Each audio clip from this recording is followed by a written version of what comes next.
first of all, say thank you. Thank you for saying yes when President Trump asked you to serve in this role. I think there are very few roles in all of government that are more important than Director of the FBI, and there are very few roles in all of government that are more in need of a fundamental change. You and I have both spent much of our adult lives working in and around law enforcement. And the loss of respect from the American people of the FBI and of the Department of Justice is one of the most tragic developments of the last 4 years. Both the Department of Justice and the FBI have a long history of being apolitical, outside of politics, of being faithful to and focused on upholding the rule of law and keeping the American people safe. And in many ways, the worst legacy, in my opinion, of the Biden administration was the complete politicization and weaponization of both the Department of Justice and the FBI, turning them into tools to attack the perceived enemies of the Biden White House. Now, you have been charged with going in and restoring integrity of the FBI. That is not going to be an easy task. But before you can carry out that task, and I am confident you will be confirmed and you will be in the position to carry out that task, you've got to make it through the gauntlet of the Senate Judiciary Committee and my colleagues on the Democrat side of the aisle, who I don't know how many spots on Senator Tillis's bingo card have been filled, but it looks like he's playing blackout and they're all filled right now. But you will be and have been accused of just about everything they can, but I want to focus on what several Democrats have done recently, which is trying to blame you for the violence that occurred on January 6th, which even in the annals of ridiculous attacks, this one really takes the cake. So let's just focus on some facts. Let me ask you a question. What role did you occupy in the days immediately before January 6th? Chief of Staff of the Department of Defense. You were the Chief of Staff at the Department of Defense. Yes, sir. So to be clear, you were not rioting at the Capitol. No, sir. Okay. Where were you physically on January 6th?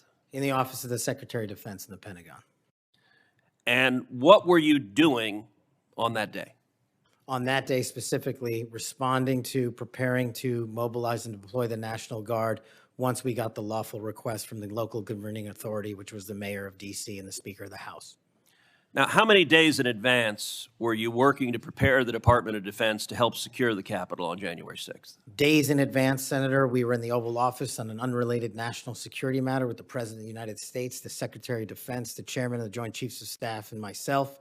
And the President authorized up to 20,000 plus National Guardsmen and women to secure any security measures necessary related to the Capitol. So we were moving to the fullest extent of the law before the requisite request came from a local governing authority days ahead of time. And while you were Chief of Staff at DOD, how many times did DOD approach Capitol Police and ask if they needed National Guard assistance?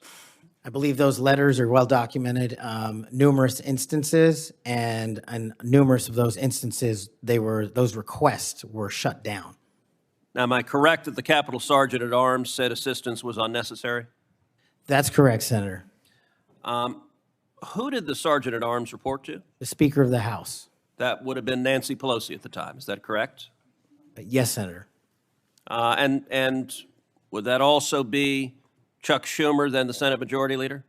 The Sergeant at Arms, yes, Senator, reports up there. Did Mayor Bowser, the Democrat elected mayor in D.C., either request or allow National Guard assistance? She put in writing on the days leading up to January 6th, a declination for National Guard additional support. And that letter is available publicly to the world. So just to speak English for folks at home, a declination meant she said no, don't send National Guard. Is that right? Yes, sir. Let me ask you a simple question, because from the questioning from my Democrat colleagues, they might think otherwise. Do you condemn violence against law enforcement? All of it. And by the way, is that true whether the violence is right-wing or left-wing or anywhere else? There is no discriminating between types of violence against law enforcement. And do you believe those who assault and commit violence against law enforcement should be prosecuted and should be sent to jail? Especially those that kill them. Let me ask you, how many years have you worked in public service? About 16, Senator. And how many years have you worked in particular in law enforcement and prosecution and national security? Over a decade, Senator.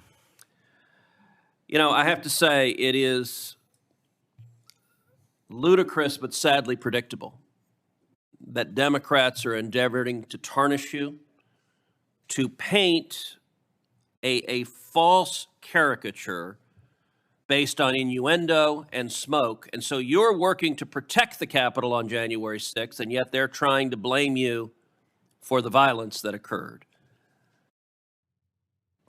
Let me ask you this just as a straightforward matter. What is the job of the FBI, and what will the FBI's role be if and when you are confirmed as its director? The simple motto on the website of the FBI's homepage is to protect American citizens and uphold the Constitution. If I am confirmed as the next director of the FBI, that's what we're going to do, and redirect resources to making sure that occurs every single day. Thank you for your willingness to do so, and this committee will hold you to account on restoring integrity at the FBI, and I thank you also for your commitment to transparency. I think that is incredibly important to bringing back integrity, and I'm grateful for it. Thank you, sir. Thanks for watching, and if you haven't already, please consider subscribing to our channel. And while you're at it, please leave us a comment. Thank you for watching.